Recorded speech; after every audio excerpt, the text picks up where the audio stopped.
You've been covering Andrew Cuomo for quite some time. I have. Tell us about the beginning. Well, he was the campaign manager for his father's campaign, and I was a cub reporter for the New York Daily News, and I wrote the first story that was ever written about Andrew Cuomo. And as he recalls, the headline was, "Cuomo's whiz kid is his kid," and he remembers it to this very day. He has such a name and a legacy here in New York State, New York City. Does he win this race? I think if you take a look at the polls, he's been ahead in the polls since the day he entered the race. And even there's one poll that shows the race tightening, but even that race shows that he wins the popular vote at the end of the day. I think that remains to be seen. I think that what really matters is the size of what happens and the size of his victory because of ranked choice voting. Explain what that is for people who aren't familiar. So ranked choice voting means that New Yorkers get to pick 5 candidates, and they rank them 1, 2, 3, 4, 5. And then what happens is in every round, one person, the lowest person, drops off, and their votes go to how the voters rank them till they get to the last round, and whoever gets over 50% wins the race. So you're saying that could actually have a more negative impact on Cuomo based on the numbers right now? It really depends on the size of how much he wins by, if he wins. If he comes out on top tonight, depends on the margin. For example, most people think that if he gets 10 points or above, double digits, that he will win outright ranked choice voting. And in fact, people in his campaign seem to think that he could win after the 6th round. But if the margin of victory is smaller, and if it's, say, 5 or below, that gives a much better chance for Zohran Mamdani, because they've been doing a campaign asking people not to rank Cuomo at all, hoping that he won't get any benefit from ranked choice voting. Explain the meteoric rise, some would say, of Mendani. Well, he's run a very, very smart campaign. He's mobilized young voters. He uses social media quite well. And he's young, he's bright, he's charming, and he has, I think, hit a chord with young voters to get them to be excited about the race. You know, he knows extremely well how to use social media. For example, during Ramadan, he is a practicing Muslim, and he had trouble getting to eat because you have to fast all day. So he posted a picture on social media of himself eating a burrito on the subway. And it became viral because people were saying, yes, you're practicing, but he was so busy that he had to eat a burrito on the subway to a next stop. Oh, wow. So he's very smart at doing that. And also I think, you know, he says, I want to turn the page on the politics of the old. The other day I spoke to him and he said, this is a contest between the past and the future. Now on the other side of the coin, Andrew Cuomo would say this is a contest about experience versus lack of experience. And he points out that Mamdani has only been in government for 4 years as an assemblyman, and according to Cuomo has passed only 3 bills. Cuomo's argument is that to go from that, where you have a staff of 5, to mayor of the city, where there are 300,000 people and numerous agencies, is a big leap, questioning whether he has the chops to do that. Why should national politics, or what does what we're seeing in New York City say about the national politics? Because a lot of New York City politics does take on sort of this national feel and agenda based on not just the amount of money being spent, but some of the issues that we're talking about. It's the largest city in the country. It also comes as the Democratic Party and the Republican Party are trying to find themselves. Donald Trump waged a campaign where he convinced voters that it was time to have a stronger president. And so that left the Democrats, because he had such an overwhelming victory, especially in battleground states, it left Democrats trying to figure out what their image was.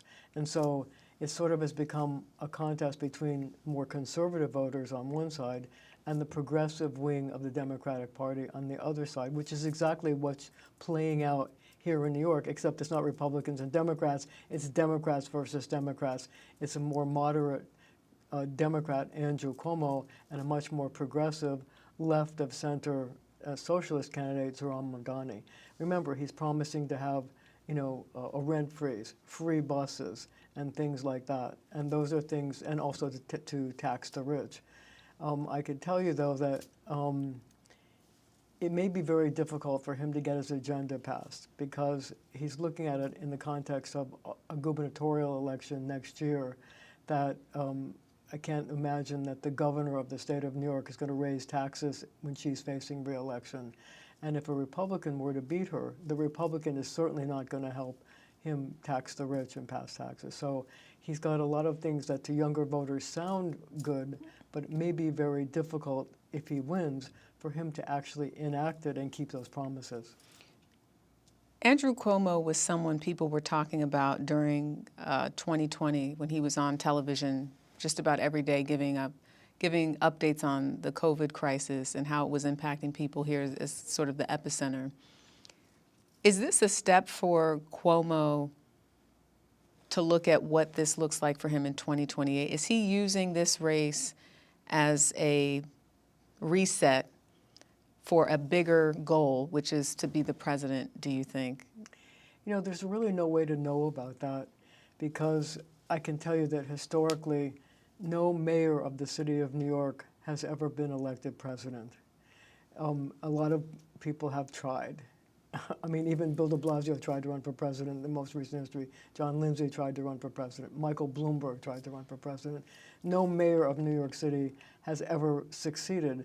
And it could possibly be because it's a really tough job, and you can always be blamed for things like not filling potholes or crime rising, things that you actually don't have control over. I mean, you don't have control over subway crime, subway safety, things like that, but you can be blamed about it on the national stage. And what about the sexual harassment allegations? How does that, or how has that played out for his campaign so far? Well, some of the candidates have tried to play it up.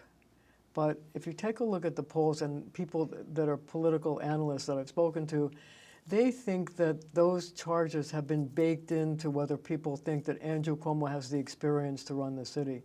Remember, it comes as people are also looking for somebody who they believe can stand up to the Republicans in Washington. And Andrew Cuomo has already done that. He was governor when Donald Trump was president the first time. And so he has a track record of standing up to him, especially during COVID, when he didn't get much help from Washington. So there's a belief that he has the wherewithal, the political strength to take on Donald Trump. And they also know each other. They're both Queens boys who know the turf. So I think people look at him as having the ability to deal in these tough times with what's coming down the pipe from Washington and the expected budget cuts that New York City and New York State could have to deal with. What does it say about this race when you consider the amount of money that has been spent on this mayoral campaign? I was just reading some figures about that. This is the third, in terms of ads being spent, the third most expensive race this year, behind the New Jersey gubernatorial primary where $90 million was spent, and the campaign in Wisconsin for Supreme Court. So far, more than $36 million in ads have been spent, much by the Cuomo campaign. What does that say about this race? It's a very hard fought, let me say that again, it's a very hard fought and bitter campaign, and the opponents have been upset and frustrated by the fact that poll after poll, since Andrew Cuomo got into the race, have shown him ahead. And they've been very frustrated by the fact that they haven't been able to shake him from that post. Even just a recent poll this last few days have shown that Mamdani has made huge inroads. So you've been covering Cuomo since he was, as you said, 25, on the campaign for 25. His father. He was 25. He was 25 years old. He's in his 60s now. Did he seek your advice? Did he ask you what you thought about him running for mayor? He did not. And I guess, what is he telling you? Because I know you do talk to him. You've seen him on the campaign trail. I do What is Andrew Cuomo telling Marcia Kramer? I think, I like to say sometimes I think I have a PhD in Andrew Cuomo because I have covered him for so long. I think he sees this as a challenge for him. He's a policy wonk. He has 3 daughters. He has a good relationship with them, and he spends time with them. But he really thinks about running things, building things. He likes the challenge of building things. So there's a part of me that thinks that he looks on the problems of New York City having to build affordable housing and things like that as something that he thinks he's suited for. I mean, he was HUD secretary under Bill Clinton, so he thinks he knows how to do that. But I think, in a sense, this is his second chance. I did a story about boomerang candidates, people looking for second chances, Yeah. and whether or not the voters will forgive him for the things that happened in the past. And do you think that is what we'll see depending on I think, who I mean, wins? I don't know. I think results Zohran Mamdani has come on very strong and has certainly waged an incredibly effective campaign. He's mobilized young voters. He has tens of thousands of volunteers who are working on his campaign. And I think it's a great unknown what's going to happen in terms of this, you know, whether he has enough to get him over the top. You know, they're waging different campaigns in different places. Like Cuomo is banking on outer borough minority voters in the Bronx, in Brooklyn, and Queens. And so you have to wait and see who shows up at the polls, what effect the weather plays on it, and whether or not the campaign to say don't rank Andrew Cuomo turns out to be effective. Does Cuomo have bigger aspirations? I think all politicians have bigger aspirations, but I think he should not underestimate the difficulty of being mayor of the city of New York. There are a myriad of problems and myriad of things that could go wrong that you could never anticipate. You know, I'm reminded of something that Mario Cuomo once said to me. He said, in any campaign, there are usually 2 or 3 things that happen that you can never plan for that could totally change the direction of the campaign. Zohran Mamdani is one of those things that Andrew Cuomo couldn't have figured on. But there are other things as well. And it also happens that when you're mayor of the city of New York, you could never figure what could happen. I mean, what if there was a terrorist attack? What if there was, you know, a subway derailment? There's so many things in New York City that can happen. Yeah. And so that can affect whether people like you, they don't like you, they think you're effective, they think you're not effective. Thank you so much.